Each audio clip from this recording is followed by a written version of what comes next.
అందరికీ నమస్కారం అండి. నా పేరు శైలజ. నేను హైస్కూల్ నుంచి వచ్చాను. ముఖ్యంగా నేను చెప్పదలుచుకున్న విషయం ఏంటంటే, మనప్పుడు అలా లేవు, మన ఇప్పుడు ఇలా లేవు కాదు.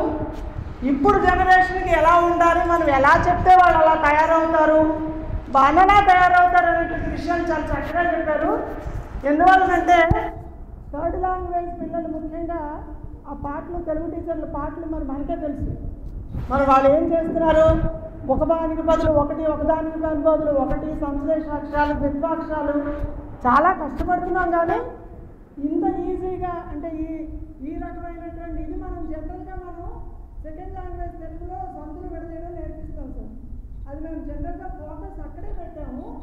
బట్ ఏంటంటే థర్డ్ లాంగ్వేజ్ పిల్లలకు కూడా డిక్టేషన్ ఈ రకంగా చెప్తే అప్పుడు ఇంకా మనం గతం అని మనప్పుడు అలా లేమో అని అనుకోవాల్సిన పరిస్థితి రాదేమో, ఇంకొక జనరేషన్ ఈ జనరేషన్ మనం అలా తయారు చేయగలమేమో అనేటువంటి ఒక ఆశ నాకు ఇప్పుడు చిగురించింది. ధన్యవాదాలు సార్. Very nice.